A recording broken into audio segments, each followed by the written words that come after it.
علیکم سامعین، 12 رجب المرجب اور 13 جنوری ہے۔ آج کی خبر و شروعات محمد عاصم دہلوی کی تلاوت کلام پاک سے کی جا رہی ہے۔ دراصل یہ طالب علم مدرسہ اسلامیہ عربیہ دارالقرآن ملک گارڈن وارڈ 40 قاسم بہار کھجوری پشتہ روڈ لونی غازی آباد میں زیر تعلیم ہے۔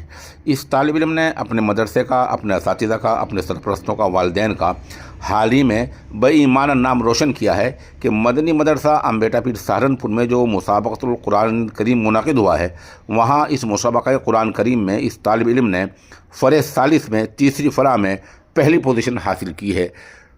جو اس سے 3 سوال کے ان کو جواب دیا گیا ہے، اسی موقع کی ہم ایک تلاوت پیش کر رہے ہیں۔ بتا دوں، یہ جو ادارہ ہے یہ ماشاءاللہ قاری فرمان کی رہنمائی میں اور آپ کے اہتمام میں، آپ کی زیر نگرانی اپنا علمی سفر پورا کر رہا ہے، اور حال ہی میں اس ادارے کا علماء مظاہر علوم، علماء جامعہ شمس الگنگو، علماء بدر العلوم نے جائزہ لیا تھا اور تعلیم پر اطمینان کا اظہار کیا تھا۔ خبر کے لیے وہیں سے قاری محمد عامر ہمارے رابطے میں ہیں۔ أعوذ بالله من الشيطان الرجيم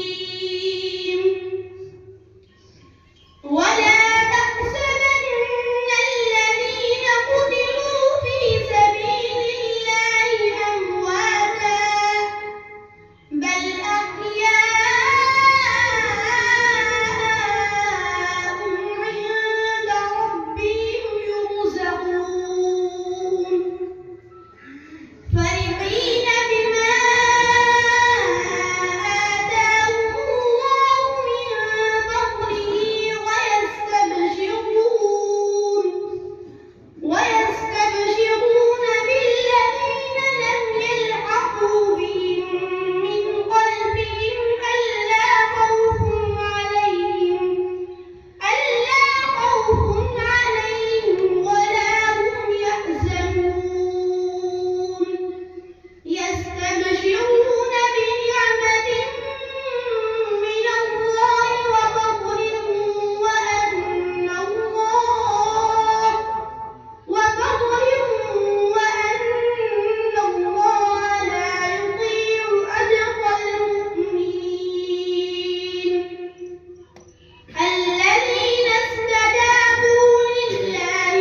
تحسبن